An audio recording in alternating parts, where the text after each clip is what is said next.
구원의 혜택이라는 제목으로 함께 하나님의 말씀을 전합니다. 한국에 그 이다도 씨라고 여러분 아시는지 모르겠어요. 이다도 씨 아세요? 네, 이다도 씨가 어떤 분이냐면 프랑스 여자분인데 아마 92년도인가 한국에 온 것 같아요. 그랬는데 한국에 왔는데 한국어를 이제 처음으로 이제 배운 거죠. 근데 그때 당시에는 외국인이 한국말을 하면 지금은 외국인이 한국말로 막 프로그램도 하고 그러더라고요. 근데 그때 당시는 참 드문 그런 경우였죠. 근데 이분이 또 한국말을 하는 정도가 아니라 말을 엄청 잘하는데 또 웃기게 하는 거예요. 그래서 수다쟁이 이다도 씨 이러더라고요. 그래가지고 재밌게 하는 분이에요. 근데 자기가 의도치 않았는데 유명세를 탄 거죠. 그래서 TV를 보면 이분이 나오니까 사람들이 얼마나 좋아합니까? 재밌어 하죠. 그래서 팬레터라고 그러잖아요. 그때 당시 막 팬레터를 막 써서 보내는 거예요. 그리고 사람들이 좋아하니까 막 선물을 보내는 거예요. 소포를. 그래서 막 어느 날 또 집에 들어갔더니 막 팬레터 막 소포가 있는 거예요. 근데 소포 중에 아주 큰 소포가 하나 있었던 겁니다. 그래서 그 소포가 뭔가 하고 이제 뜯어본 겁니다. 그래서 뜯어서 딱 보는 순간 아주 경악을 했어요. 아주 놀래버렸어요. 이제 몸이 막 덜덜 떨리는 거예요. 왜냐하면 그 안에 동물 사체가 들어가 있던 거예요. 동물 사체가. 그럼 얼마나 겁나요? 동물 사체가 들어가 있었으니까. 그러니까 막 누가 나한테 이렇게 또 해코지 하려고 그러나 하고 이거 한국에 와서 이런 일을 당하려고 이게 온 게 아닌데 그래서 막 다시 프랑스로 돌아갈 생각도 하고 이제 겁이 나니까 이제 그때 당시에 남편이 직장 간 사이에 이런 일이 벌어진 거니까 남편한테 막 전화한 거예요. 전화했더니 놀래죠, 남편도. 그러니까 이 경찰하고 대동을 해서 집에 간 겁니다. 집에 가서 이제 큰 박스 이제 적으라고 그래가지고 그 박스를 남편이 딱 열어봤는데 남편도 놀란 거야. 그래서 그냥 닫았어요. 그런데 분명히 동물 사체인 것 같아요. 왜냐하면 발이 있었거든요. 동물 발. 근데 가만히 생각해 보니까 어디서 많이 익숙해진 것 같아. 익숙하게 본 것 같아요. 그래서 다시 조심스럽게 딱 보니까 우족 있죠. 우족. 예, 우족. 소 다리 하고 사고라고 막 있던 거예요. 그래가지고 막 남편이 막 웃었던 거죠. 근데 왜 웃냐고. 이게 막 동물 이렇게 사체를 이렇게 나한테 주냐고. 말이 되냐고. 그게 아니라 한국 사람들은 너무나 귀하고 너무나 사랑하는 사람한테 이런 우족을 준다고. 이게 아무나 줍니까? 안 주잖아요. 사고라고 준다고. 그렇게 설명을 한 거예요. 그렇잖아요. 여러분들도 우족 함부로 삽니까? 비싼데 그걸 어떻게 사요? 우리 자녀들 막 살 갑자기 빠지고 수술하고 그러면 아들, 딸들 그냥 보양시킨다고 막 그러고 우려가지고 주지 않습니까? 오해였던 거죠, 오해. 이다도 씨는 프랑스에 살았기 때문에 이런 거에 대해서 보질 못해서 그랬던 겁니다. 근데 구원도 마찬가지예요, 구원. 하나님께서 구원의 선물이라는 것을 우리에게 딱 주셨는데 사람들은요, 이게 얼마나 좋은지를 못 깨달아요. 이게 어떤 사람한테 주는지를 알지를 못하는 겁니다. 구원이 얼마나 좋고 나를 위한 것임을 깨닫는 자에게는 이게 보통 유익을 넘어서 영원한 만족과 행복을 주는 하나님의 선물이라는 거죠. 그런데 이런 엄청난 선물을 받았는데 대부분의 그리스도인들과 심지어 교회조차도 이 구원의 선물을 깨닫지도 못하고 그걸 나누려고 하지 않습니다. 그래도 우리 교회는 이 하나님의 선물, 이 구원에 대해서 또 감사하면서 이것을 전하기 위해서 우리 VIP들도 컨택도 하고 목장에 초대하려고도 하고 또 교회도 인도하려고 하는 것들이 있죠. 그래서 예수님의 제자를 삼아서 정말 그들이 구원받아서 정말 하나님의 자녀가 되는 것, 이런 목표를 가지고 애쓰죠. 그런데 이런 영혼 구원에 대한 것들이 사실은 금방 눈에 보이는 열매로 나타나는 것이 아니고 또 어떤 경우에는 사랑하는 마음으로 섬기지만 오해를 받기도 하기 때문에 우리가 이 예수님을 전하는 이 복음 사역이 어려운 겁니다. 그런데 이럴 때마다 우리가 어떤 생각을 해야 되는가? 하나님께서 우리에게 주신 이 구원의 선물이 우족과 같이, 정말 사골과 같이 가장 좋은 것을 우리에게 주셨는데 그것이 얼마나 귀한 것인지를 깨달아야 될 줄 믿습니다. 에베소 1장에 보면 그랬잖아요. 하늘에 속한 신령한 복을 받고 하나님께서 우리를 거룩하고 흠이 없는 하나님의 자녀로 삼아주셨다는 것과 하나님의 은혜로 모든 죄를 용서받았다는 것을 알기 때문에 우리가 이 하나님의 복음에 대해서 전해야 되는 거죠. 이런 엄청난 사실을 깨달을 때 비로소 우리의 인생에 분명한 그림이 그려지고 하나님이 얼마나 사랑하신지를 깨달으면 그 뜨거운 마음 때문에 우리가 때로는 희생하더라도, 때로는 우리가 손해보더라도, 우리가 시간과 돈을 낭비하더라도 정말 영혼 구원에 대해서 투자하는 겁니다.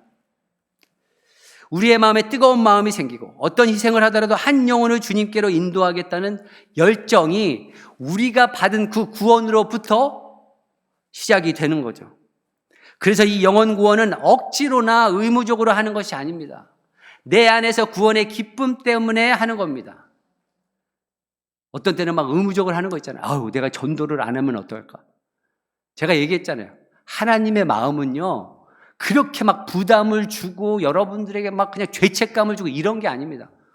구체적으로 하는 거예요. 구체적으로 여러분들이 깨달을 때 하나님께서 여러분들에게 대한 응답이라고 생각하시면 돼요. 그런 거죠. 아, 내가 마켓에 갔는데 하나님께서 그런 마음을 주죠. 캐시어가 있는데 한번 예수 믿냐고 한번 확인해 보면 어떨까? 이런 마음들 있잖아요. 그리고 내가 어떤 사람이 알고 있는데 VIP예요. 그래서 그 사람을 어떻게든 좀 같이 식사할 수 있는 한 번의 기회를 마련하겠다. 이런 마음들이 하나님이 주신 거죠. 그래서 순종할 때 그런 열매들이 나타나는 겁니다. 근데 근본적으로 이런 것들도 어떻게 해야 되느냐? 내 안에 구원의 기쁨이 있을 때 가능한 겁니다. 이전에 우리의 삶을 돌아보면요. 세상의 풍조를 따라 살아갔고 마귀가 이끄는 대로 살았고 죄가 죄인 줄도 모르고 살았는데 예수님을 믿고 나서 하나님의 은혜를 알게 된 것이죠. 그래서 말씀처럼 창세 전에 나를 택하시고 나를 구원하셨다는 사실, 이것이 알게 되면 너무나 큰 하나님께서 주시는 감격이 우리 안에서 생깁니다. 찰스 스펄전 목사님이 이런 말씀을 해요. 하나님께서 창세 전에 우리를 택하셨다니 참으로 다행입니다. 아마 지금 나의 모습을 보셨으면 마음을 바꾸셨을 것입니다. 그러니 이것이 오직 하나님의 은혜라고밖에 설명이 안 됩니다. 그렇죠? 여러분들 지금은 좀 나아졌을지 모르겠지만 예수 믿기 전에 여러분들의 삶이 어땠습니까? 그 꼬라지를 보고, 저와 여러분들의 그 꼬라지를 보고 하나님께서 그 꼬라지를 봤다면 저와 여러분들을 구원하시겠습니까? 맨날 하나님 거역하고 자기 마음대로 살고 자기 욕심에 이끌려서 그렇게 살아갔던 사람들인데, 그러니까 하나님의 약속이 위대한 거죠. 창세 전에, 우리가 하나님을 믿기도 전에 우리를 택하셔서 예정하셔서 우리를 하나님의 자녀로 부르셨다는 거예요. 그러니 이것이 오직 하나님의 은혜로 밖에 설명이 안 됩니다. 이해가 불가능한 하나님의 구원의 계획인 거죠. 그럼 왜 하나님은 나를 구원하셨나? 왜 하나님은 나를 하나님의 작품으로 삼아주셨나? 우리가 선한 일을 하면서 살아가도록 하시기 위해서라는 것을 깨닫게 되면 이러한 축복이 나 혼자 누릴 게 아니다. 혼자 간직하는 것이 너무나 죄송스러워서 그런 마음을 가지시는 분들이 멀리 가면 그분들이 선교사가 되는 거고, 또 그렇지 않고 이곳에 계신 분들은 서로 이웃들을 향해서 전도하는 그런 삶으로 이어지게 되어지는 겁니다. 그렇다면 우리가 힘들고 어렵지만 희생이 따르지만 당장 열매가 없지만 그럼에도 불구하고 주님을 알지 못하는 사람들에게 전하지 않고는 견딜 수 없는 그 구원의 혜택, 우리가 갖고 있는 그 구원의 그 축복이 무엇인지 그것을 함께 살펴보고자 하는 거죠. 본문 11절에 보니까 그러므로 여러분은 지난날의 육신으로는 이방 사람이었다는 사실을 명심하십시오. 손으로 육체에 행한 할례를 받은 사람이라고 뽐내는 이른바 할례자들에게 여러분은 무할례자들이라고 불리며 따돌림을 당했습니다. 여기에서 이야기하는 할례 받은 사람들은 바로 유대인들이라고 이야기하시는 겁니다. 그런데 이 유대인들은 남자아이가 8일째 되는 날, 태어나서 8일째 되는 날 그 포경수술을 하는데 그것을 할례라고 하죠. 근데 그 할례의 의미는 우리가 여러 가지로 이야기할 수 있습니다. 뭐냐면 이것이 바로 언약과 관계되어 있는데 날짜에 새긴 하나님의 언약을 뭐라고 얘기하느냐? 주일이라고 얘기할 수 있습니다. 안식일이라고 얘기하죠. 하늘에 새긴 하나님의 언약은 뭘까요? 무지개. 노아에게 줬던 그 무지개와 같은 거. 그게 바로 하나님의 하늘에 새긴 언약인 거죠. 몸에 새긴 하나님의 언약은 할례죠. 이것이 신약에 와서는 어떻게 됩니까? 그것이 바로 침례고 세례로 의미가 되는 겁니다. 그래서 할례는 하나님의 백성이라는 증명서와 같아요. 언약서니까. 유대인들은 할례를 받지 않으면 성전조차도 들어가지 못했습니다. 그래서 할례 받은 사람들이라는 말은 유대인들에게 있어서는 바로 이방인들은 무할례자들이라고 부르면서 따돌림을 했던 자들이 바로 유대인들입니다. 그래서 이 유대인들은 스스로 자부심을 얻게 된 거예요. 자기들은 할례 받고 하나님의 선택받은 자녀들이다, 언약의 백성이다 하면서 그것을 자부심을 가지고 그것을 자랑하면서 오히려 사랑과 자비와 긍휼을 베풀지 못했던 거죠. 그런데 하나님께서는 예수 그리스도를 통해서 유대인들이 상관없이 이방인들의 상관없이 우리가 하나님과 우리의 그 막혀진 담을 허신 분이 바로 예수 그리스도이신 겁니다. 그래서 바울은 이러한 축복을 너희들이 받았으니 어찌 가만히 있을 수 있겠냐. 그러니까 하나님의 말씀을 전해야 된다는 거예요. 이방인이 우리들이 유대인들과 같이 택함을 받았으니 어찌 감격하고 감사하지 않을 수 있느냐 하는 겁니다. 그렇다면 예수 믿는 사람들이 받는 복, 그 혜택이 무엇일까요? 첫째, 우리는 그리스도를 아는 축복을 받은 사람들입니다. 이 축복을 받았기 때문에 항상 긍정적이고 우리 가운데 소망을 발견해야 될 줄 믿습니다. 그리스도라는 이 단어는 헬라어로 보면 기름 부음 받은 자예요. 기름 부음 받은 자. 히브리어는 메시아죠, 메시아. 이스라엘 백성들은 언젠가 메시아가 오셔서 자기들의 이 속박 가운데, 그 억압 가운데 해방될 것을 기대한 거죠. 그러니까 어떠한 어려운 상황 가운데서 힘들어도 절망하지 않고 메시아를 기다린 겁니다. 마찬가지로 신약에 와서는 예수님을 믿는 우리 그리스도인들도 예수님을 믿음으로 인해서 소망을 갖게 된 거예요. 곧 오실 그 예수님에 대한 기대를 가진 거죠. 그래서 아무리 일이 잘못되고 어려워도 마지막에 가서는 반드시 하나님께서는 가장 좋은 것으로 우리에게 허락해 주실 것이라는 그 기대와 소망이 우리 그리스도인들에게 있는 줄 믿습니다. 그래서 여러분들이 어렵고 힘든 일이 있을 때 항상 기억해야 될 거 있어요. 뭐냐면 세 가지예요. 첫째, 하나님은 사랑이시다. 하나님은 사랑이세요. 그 본성, 속성이 사랑이세요. 뿐만 아니라 하나님은 전지전능하시다. 그 전지전능하신 하나님께서 모든 것을 가능하게 하시고 모든 것을 아신다는 거예요. 그리고 마지막으로 그 하나님은 저와 여러분들의 행복을 위해서, 사랑을 위해서 정말 그분이 모든 것을 바쳤다는 거예요. 그 사실, 그 은혜들을 깨달아야 되는 거죠. 그래서 항상 그 확신 때문에 긍정적으로 소망을 가지고 우리의 말과 행동 가운데 그 모습들이 나타나야 됩니다. 2026년 우리에게 새해가 밝았습니다. 하나님께서 우리 교회에게 하나님께서 주시는 기대가 있는 것 같아요. 여러분, 지난주에 한 주 동안에 특세를 했지만 세겹줄 기도회도 했어요. 좀 아쉬운 분들 많죠? 네. 아쉬운 분들 많죠? 네. 8월 달에 또 있습니다. 기대하시라. 8월 달에 있어요. 8월 달에 또 있어요. 하여튼 유례가 없이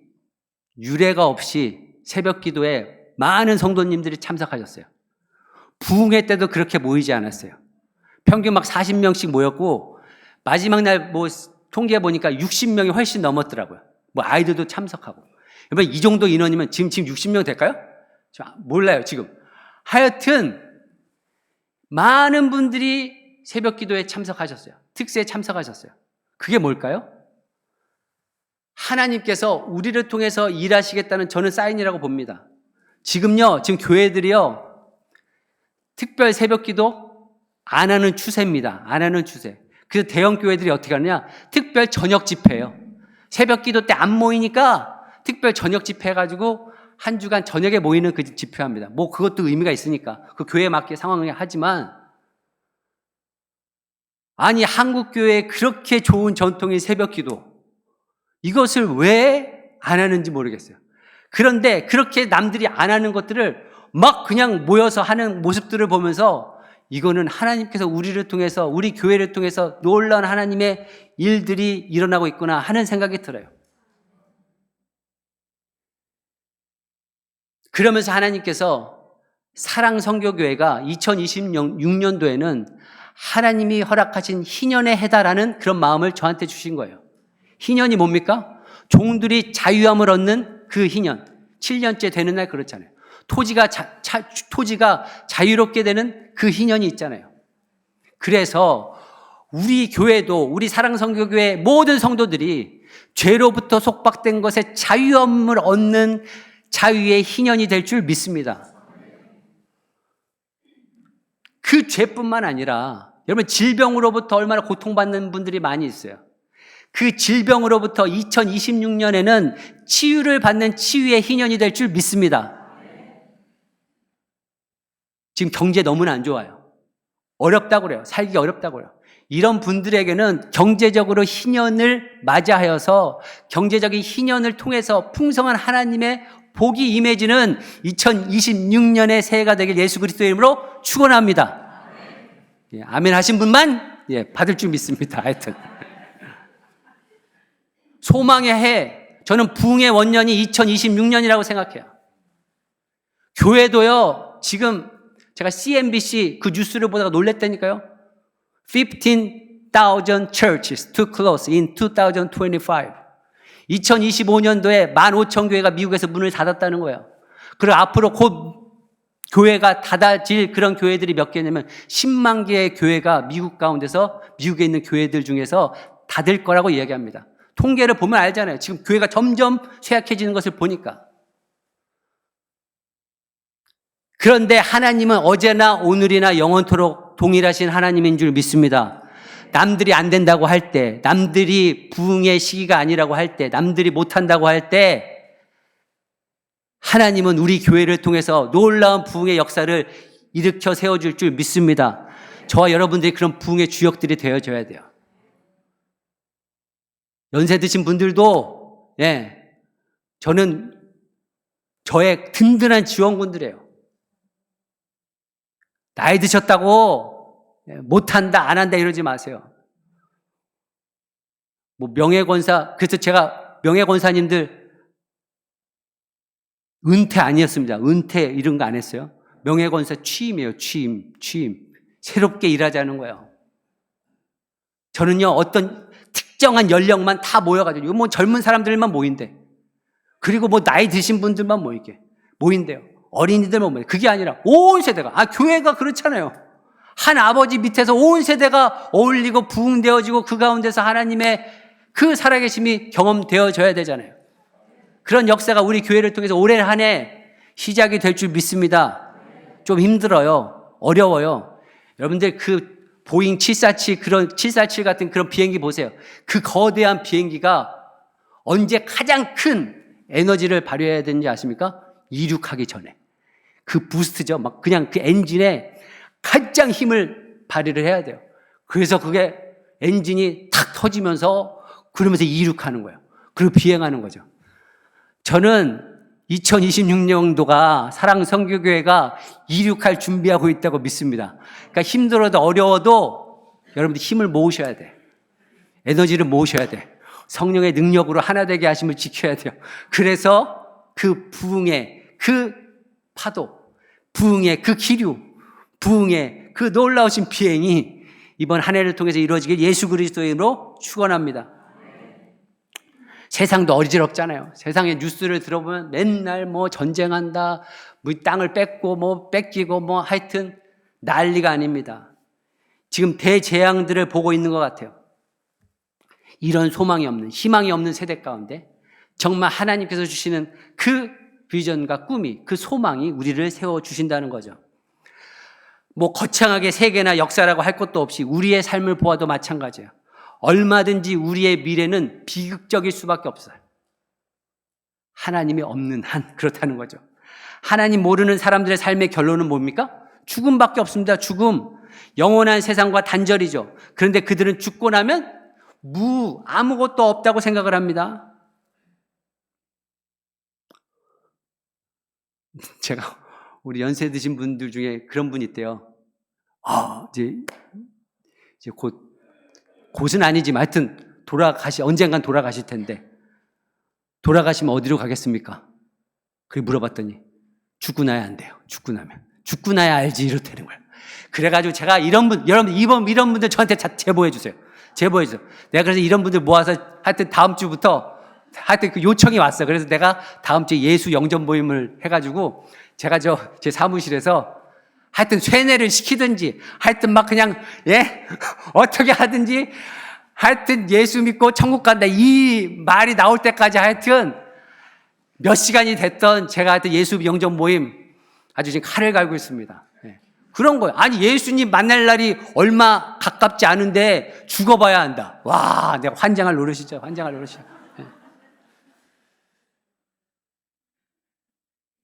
예수를 모르는 사람들은 삶이나 역사나 궁극적으로 멸망으로 끝이 난다는 결론을 피할 수가 없습니다. 그에 비해서 예수 믿는 사람들은요, 장례식이 아니에요. 뭐라고요? 천국 환송 예배잖아요. 천국 환송 예배. 비록 사랑하는 가족과 헤어지는 것이 고통이지만 죽음은 끝이 아니라 새로운 시작이라는 것을 압니다. 그래서 지금 당장은 헤어지지만 언젠가 다시 만날 것을 소망하면서 우리가 천국 환송 예배를 하는 거죠. 그래서 예수 믿는 사람들은 참 신기해요. 시신 앞에서 찬양하고 노래해요. 이런 종교가 어디 있습니까? 왜냐하면 생명이니까 그렇습니다. 소망이 있기 때문에 그런 거죠. 제 아내도 자기가 먼저 갈 것 같아. 하나님 앞에 먼저. 그래서 내가 아니라고. 내가 먼저 간다고. 내가 먼저 간다. 막 이렇게 얘기해요. 그러면서 제 아내는 예전부터 했던 얘기 있어요. 자기가 장례식을 먼저 하게 되면 조문객들 검은 옷 절대 입고 오지 말게 해요. 다 환한 밝은 옷 입고 오게 하시라고 그러더라고요. 저도 마찬가지예요. 저 조문할 일 있으면요, 검은 옷 입고 오지 마세요. 입고도 못 들어올 거예요. 왜요? 여러분들 결혼식 가는데 조문객 그 검은 옷에 검은 넥타이 입고 가면 아마 그냥 옷 갈아입고 오라고 할걸요? 우리가 예수님하고 지금 결혼식 하러 이제 가는데 우리는 예수님의 신부고 신랑인데 그렇게 막 그냥 너무 우주중충하게 그냥 슬퍼하면서 그럴 필요 없잖아요. 그럼 각자 하여튼 알아서 하시고 그건 그렇고 저는 그렇다는 거예요. 이와 같이 죽음을 두려워하지 않고 오히려 죽음을 고대하며 살 수 있다는 축복이 얼마나 큰 혜택인지 알아야 됩니다. 에베소서 2장의 말씀인데요. 여러분도 전에는 허물과 죄로 죽었던 사람들입니다. 그때 여러분의 허물과 죄 가운데서 이 세상의 풍조를 따라 살고 공중의 권세를 잡은 통치자, 곧 지금 불순종의 자식들 가운데서 작용하는 영을 따라 살았습니다. 우리도 모두 전에는 그들 가운데서 육신의 정욕대로 살고 육신과 마음이 원하는 대로 행했으며 나머지 사람들과 마찬가지로 날 때부터 진노의 자식이었습니다. 그러나 하나님은 자비가 넘치신 분이셔서 우리를 사랑하신 그 크신 사랑으로 말미암아 범죄로 죽은 우리를 그리스도와 함께 살려주셨습니다. 여러분은 은혜로 구원을 얻었습니다. 하나님께서 그리스도 예수 안에서 우리를 그분과 함께 살리시고 하늘에 함께 앉게 하셨습니다. 하늘에 함께 앉게 하셨다는 것은 무엇이냐? 구원이 완성됐다는 거야. 함께 앉는다는 게 it is finished, 다 끝났다는 때 사용했다고 그랬잖아요. 그래서 구원이 완성된 거예요. 우리는 죽고 나서 천국이 아니라 지금부터 예수를 믿는 자들은 이미 하나님 우편에 앉아서 그 구원의 감격과 감사를 통해서 천국의 삶을 이미 사는 줄 믿습니다. 이런 엄청난 은혜를 받았기에 우리가 어찌 예수님을 전하지 않을 수 있겠느냐 하고 사도 바울은 이야기하는 겁니다. 둘째로 예수 믿는 사람들이 누리는 혜택이 무엇이냐면 우리는 천국 시민권을 가진 사람들입니다. 그래서 우리는 천국 시민권이기 때문에 우리가 자랑할 것은 예수 그리스도밖에 없는 거죠. 12절 말씀, 오늘 본문 12절 말씀 우리 함께 좀 한 목소리로 읽도록 하겠습니다. 시작. 그때 여러분은 그리스도와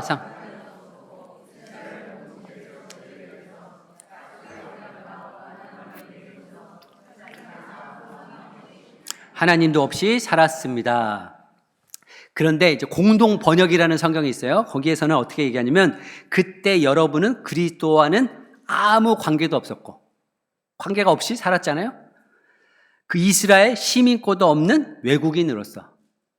그러니까 예수님과의 관계가 있는 자가 바로 시민권을 갖고 있는 자이다. 이런 표현을 하는 겁니다. 예수님을 믿기 전에 우리의 삶은 그리스도와 상관없이 살았습니다. 세상에서 아무런 소망이 없는 사람처럼 살았죠. 소위 세상에서는 되고 싶어하고 막 인기가 많은 그 사람들을 향해서 그 사람들처럼 살고자 하는 그런 욕심으로 살았습니다. 그래서 막 연예인들 되고 싶어 하잖아요. 우리 어린 친구들은. 그 부와 명예 이런 것 때문에. 근데 연예인들을 보면 물론 다 그렇지는 않지만 잘생기고 예쁘고 뭐 돈도 많고 뭐 명예스럽고 하지만 그들의 끝이 뭡니까? 인기가 사그러들이고 오히려 막 사람들이 비난하고 할 때 막 자살하고 마약하고 도박에 빠지고 막 성적 타락으로 이끌려가는 그런 모습들. 그런 모습들이 무엇이냐? 결국 예수님을 믿지 않는 사람들의 마지막 모습인 거죠. 예수님과 상관이 없는 사람들의 삶의 끝이 그렇습니다. 그런데 우리에게는 다른 거죠. 그 사람들은 물론 세상에 아무런 소망이 없기 때문에 그렇습니다. 그들은 자신의 삶이 영원할 것처럼 착각에 빠져서 살기 때문에 그렇습니다. 이러한 삶이 대부분의 불신자들의 삶인 거죠. 하지만 우리들은 예수님을 믿고 나서 우리에게는 확실한 소망이 있어요. 인생이 하늘나라의 천국 백성이 됨으로써 소망을 갖게 됨을 그래서 자랑해야 되는 겁니다. 세상 사람들은 세상의 것을 자랑하려고 해요. 그래서 뽐내려고 합니다. 하지만 천국의 백성, 천국 시민권을 가진 자들은 우리가 예수 믿는 것 때문에 하나님을 자랑해야 되는 거예요. 우리가 미국에 이민 와서 사는 우리들은 미국 시민권을 가지는 것이 얼마나 중요한지를 압니다. 요즘에는 좀 세상이 많이 바뀌어져서 미국 시민권 받았다고 해서 막 예전같이 막 사람들이 부러워하고 이런 건 없지만 하여튼 보통은 그렇잖아요. 그래서 많은 분들이 미국 시민권을 받기 위해서 희생과 고난을 이겨내는지 모릅니다. 그 이유는 무엇이냐면 미국 시민이 되면 미국 시민으로서 받는 혜택이 있기 때문에 그래요. 미국 시민으로부터 시민이기 때문에 받는 그런 장점들이 있기 때문에 그런 거죠. 예를 들어 자녀들을 학교 보낼 때도 마찬가지잖아요. 교육비 같은 거 덜 들지 않습니까? 오히려 돈을 주면서 교육을 시킵니다. 그리고 뭐 건강 의료보험도 마찬가지죠. 미국 시민권을 가진 자들에게는 그 혜택들이 있습니다. 또 세금을 내신 분들은 나중에 그 연금이라는 제도를 통해서 또 나라로부터 또 보조를 받는 거죠. 무엇보다 또 투표를 할 수 있는 특권도 부여받습니다. 그리고 미국 시민이 만약에 뭐 다른 나라에 관광을 갔다가 납치가 됐다. 그러면 그냥 내버려 두지 않습니다. 어떻게든 뭐 협상을 하든 뭐 해가지고 미국 시민은 이 본국으로 돌아올 수 있도록 나라에서 모든 노력을 합니다. 심지어 어떻게 하죠? 전세기, 비행기를 보내가지고 그 혼자 납치됐던 사람을 데려오기까지 해요. 왜 그럴까요? 미국 시민권이기 때문에 그렇습니다. 이런 미국 시민권이 있는 자도 이런 미국 시민이기 때문에 받는 혜택이 이렇게 큰데 천국의 시민권을 받은 자로서 하나님께서 우리에게 주시는 혜택이 얼마나 큰 것이 아닌가 하고 우리를 말씀을 하고 있는 거죠. 우린 천국의 시민이기에 어디를 가든 성령님께서 우리 안에 거하시면서 우리를 인도해 주시고 우리가 어려움을 당하면 천사를 보내주시기까지 우리를 지켜주신다는 사실입니다. 그래서 우리가 도움이 필요하고 예수님의 이름으로 기도하면 하나님이 응답해 주시는 거예요. 우리가 똑똑해서가 아니라 우리가 뭔가 많이 이뤄서가 아니라 천국 시민이기 때문에 우리를 인도하시고 보호하시는 줄 믿습니다. 그렇기 때문에 우리는 아무리 어려운 일이 있더라도 우리 가운데 닥쳐진 모든 낭망한 일이 있더라도 그것에 주저앉지 말아야 됩니다. 주님이 우리와 함께 하시기 때문에 그런 거죠. 우리는 천국 시민이기 때문에 그렇습니다. 주님께서 나의 앞길을 예비해 주시고 우리를 보호해 주신다는 그 믿음이 있습니다. 그래서 담대하라는 거예요. 담대하라는 겁니다. 담대하라는 겁니다. 하나님께서 우리보다 앞서 행하실 것입니다. 그것을 믿는 거죠. 이러한 보호, 축복을 모르는 분들은 하나님을 몰라서 자기 힘으로 몸부림치며 살아가는 사람들을 보면서 정말 하나님을 전하지 않을 수 있겠느냐 하는 거죠. 목장이나 어떤 모임에서든지 그래서 정말 자랑하고 나누어야 될 것이 무엇이냐? 집 자랑하고 뭐 자녀 자랑하고 돈 자랑하고 세상 명예를 자랑할 것이 아니라 하나님의 은혜를 자랑하고 구원을 자랑하고 절망 중에서 소망을 갖게 하신 그 주님을 자랑해야 될 줄 믿습니다. 우리는 실패하고 넘어지고 쓰러지지만 그럼에도 불구하고 우리를 다시 세워주실 그 하나님에 대한 사랑, 그 사랑을 자랑하시기 바랍니다. 사도 바울은 그런 자랑을 한 거예요. 갈라디아서 6장 14절 말씀. 그런데 내게는 우리 주 예수 그리스도의 십자가가 밖에는 자랑할 것이 아무것도 없습니다. 여러분 무엇을 요즘에 자랑하십니까? 세상 자랑은 이제 그만하세요. 예수님 자랑하시기 바랍니다. 그래서 빌립보서 3장 18절에도 이렇게 말씀하죠. 내가 여러분에게 여러 번 말하였고 지금도 눈물을 흘리면서 말하지만 그리스도의 십자가의 원수로 살아가는 사람이 많이 있습니다. 그들의 마지막은 멸망입니다. 그들은 배를 자기네 하나님으로 삼고 욕심인 거죠. 자기를 위해 사는 그런 욕심된 삶, 자기네 수치를 영광으로 삼고 땅의 것만을 생각합니다. 그러나 우리의 시민권은 하늘에 있습니다. 그것으로부터 우리는 구주로 오실 예수 그리스도를 기다리고 있습니다. 시민권을 받았기 때문에 다시 오실 주님을 기다린다는 거예요. 이 세상이 전부인 것처럼 살아가다 낙심하고 절망한 사람들에게 세상의 것을 자랑하지 말고 오직 예수 그리스도만 자랑하는 저 여러분들이 되기를 축복합니다. 마지막 셋째로 우리는 하나님의 언약을 소유한 사람들입니다. 구원받은 자의 그 혜택이 무엇이냐? 하나님의 언약을 소유했다는 거야. 그렇기 때문에 담대하게 당당하게 살아라 하는 거죠. 오늘 12절 말씀에 그때 여러분은 그리스도와 상관이 없었고 이스라엘 공동체에서 제외되어서 약속의 언약과 무관한 외인으로서 세상에서 아무 소망이 없이 하나님도 없이 살았습니다. 우리는 약속의 언약의 기초에서 하나님의 사랑 속에서 살아가는 자들이라는 거예요.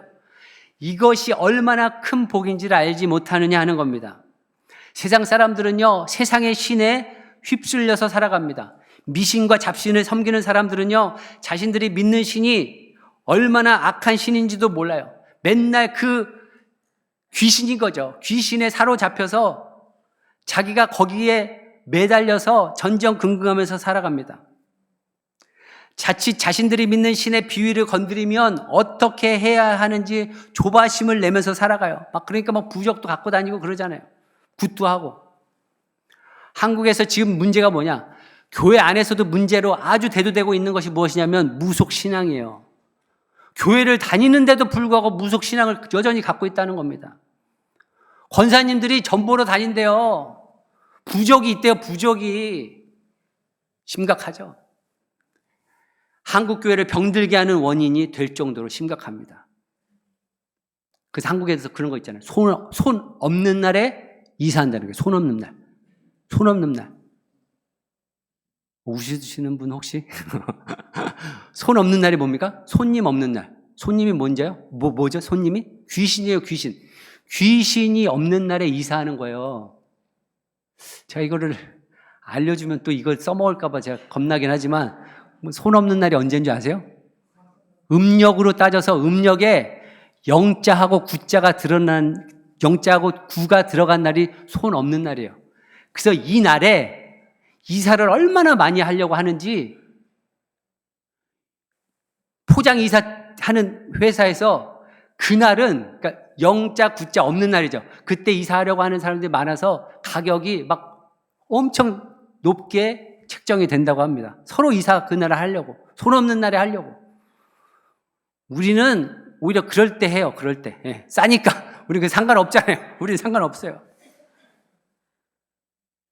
예수 믿는 사람들은 자신이 편한 날짜에 하면 됩니다. 근데 그렇지 못한 사람들. 또 결혼도 막 그냥 뭐 어려워요. 막 둘이서 좋고 사랑하면 됐지. 뭐 궁합이 맞냐 안 맞냐 이거 따지다가 노총각 노처녀 돼서 그래 혼자 살다가 마는 거예요. 더더군다나 한국에서 새로운 뭐 건물에 입주하거나 지으면 또 뭐 하죠? 고사 지낸다고 그래요. 고사. 돼지 머리 놔두고 고사를 지내는데 돼지 머리도요. 이게 등급이 다르대요. 뭐냐면 웃는 상 있잖아요. 이게 돼지도 웃는 상. 이거는 더 비싸대요. 더 비싸요. 돼지 웃게 하는 방법 아십니까? 돼지 웃게 하는 방법? 네, 알려드릴게요. 돼지를요, 막 우리에 가두잖아요. 우리에 가둬놔요. 그리고 얘네들 잡아야 되잖아요. 웃게 해야 되잖아요. 그러니까 미끄럼을 태운대, 미끄럼을. 막 미끄럼을 태워요. 그러면 얘네들 좋아하잖아요. 막 돼지가, 와, 신난다 할 때 웃을 때, 그때 전기 충격을 딱 줘가지고, 이 웃는 상을 그대로 굳혀가지고 파는 거죠. 믿거나 말거나.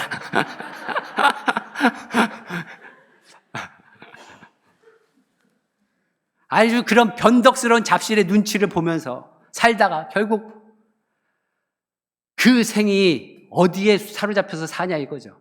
귀신에 사로잡혀서 사는 겁니다. 그런데 우리는 약속의 언약의 하나님을 의지하면서 그것을 믿는 사람들이니 이것이 얼마나 큰 축복입니까?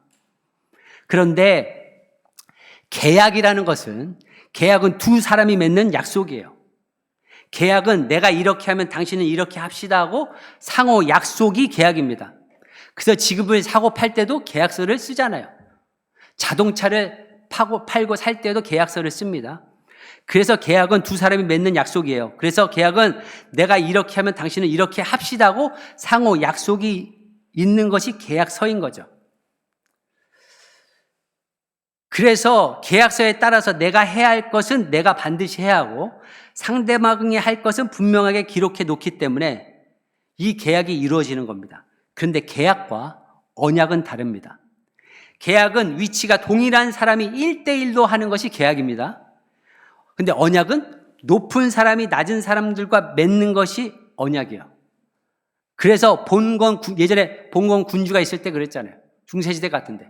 본건 군주가 시민과 언약을 합니다. 시민들이 본건 군주에게 재물을 바치면 나는 그 재물을 너희들을 보호해주고 네 땅을 보호해주겠다, 지켜주겠다 하는 그 관계예요. 이것은 무엇이냐면 언약의 관계와 마찬가지예요. 본건 군주가 위잖아요. 상위잖아요. 그리고 시민들이 미치잖아요. 그래서 이것을 계약이라고 안 하고 언약이라고 할 수 있는 겁니다. 언약은 높은 사람이 아래에 있는 사람에게 호의를 베푸는 겁니다. 전지전능하신 하나님이 우리와 계약을 한 걸까요? 아니죠. 언약을 맺은 겁니다. 그 하나님의 언약을 우리의 마음에 가지고 있는 거예요. 그래서 그 언약을 통해서 우리를 지키시고 보호하신다는 의미입니다. 우리가 뭐 잘나서 하나님께 잘 보여서 그 하나님의 언약이 이루어지는 것이 아니라 하나님과의 약속 그 언약 때문에 그분이 신실하셔서 그분이 지켜주시겠다고 하기 때문에 그 언약은 이루어진다는 거죠. 그러니 이것이 얼마나 큰 축복입니까? 하나님의 자녀라는 그래서 당당함이 여기에 있는 거죠. 우리는 오늘이라도 죽으면 천국에 간다는 확신을 가지고 살아갑니다. 이러한 구원의 확신의 근거는 무엇인가? 하나님이 언약하셨기 때문에 그렇습니다. 예수님께서도 요한복음 1장 12절에 예수를 맞아들이는 사람들은 하나님의 자녀가 되는 특권을 주셨다. 영접하는 자, 곧 그 이름을 믿는 자들에게는 하나님의 자녀가 되는 특권을 주셨다. 내가 예수님을 영접하면 영접하는 것은 누가 해야 되죠? 내가 하는 일이에요. 그런데 영접하면 내가 너희를 나의 자녀로 맞아들이겠다. 이건 뭐죠? 하나님의 언약입니다. 하나님께서 약속하신 대로 하나님의 자녀가 되는 특권을 주신다는 것, 이것을 믿는 거죠. 그래서 나는 예수님을 주님으로 영접했기에 천국에 갈 것을 자신할 수 있는 겁니다. 내가 얼마나 잘했느냐, 바르게 살았느냐가 아니라 하나님의 언약의 근거에서 우리는 하나님의 나라에 들어가는 겁니다. 만약 하나님 앞에 갔는데 내가 너를 왜 천국에 들여보내야 되냐 했을 때 마귀와 사단은 우리를 참소하는 거죠. 저 사람은 그런 자격도 안 됩니다. 천국에 들어갈 그런 조건이 하나도 안 됩니다. 했을 때 우리는 뭐라고 얘기하느냐? 우리는 하나님의 자녀이기 때문에 천국에 갑니다. 저는 예수님을 영접했기 때문에 천국에 들어갑니다. 라고 우리가 하나님이 주시는 특권을 사용하는 겁니다. 그것이 바로 언약이라는 거죠.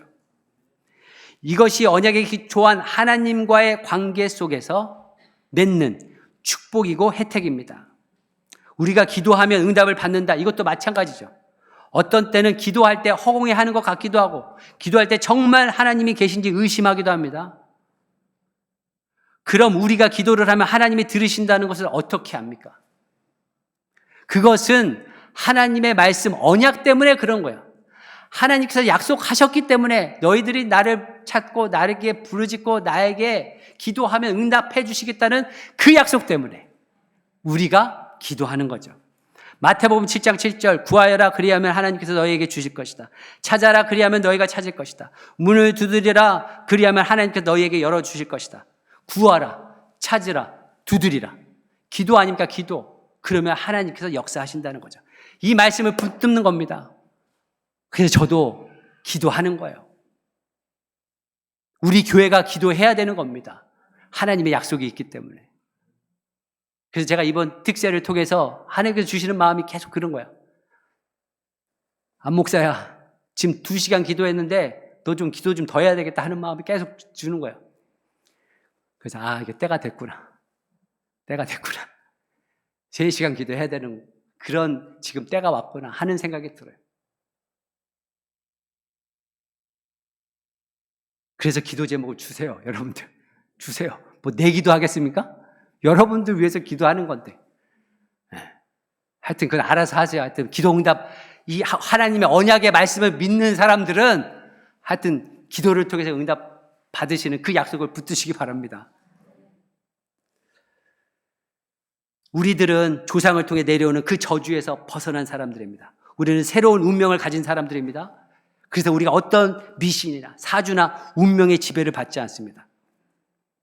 그래서 하나님께서 주시는 그 언약의 말씀을 붙잡고 나가는 그런 천국의 시민이 되어졌다는 거죠. 언약에 근거한, 약속에 근거하여 담대하게, 그래서 하나님께서 나아갈 수 있는 축복을 받았다는 것, 우리가 감사하게 생각하시고 그 축복을, 그 은혜들을, 그 감격들을 세상 가운데 나타나고 드러나고 또 그것을 전할 수 있는 저와 여러분들의 삶이 되게 예수 그리스도의 이름으로 축원합니다.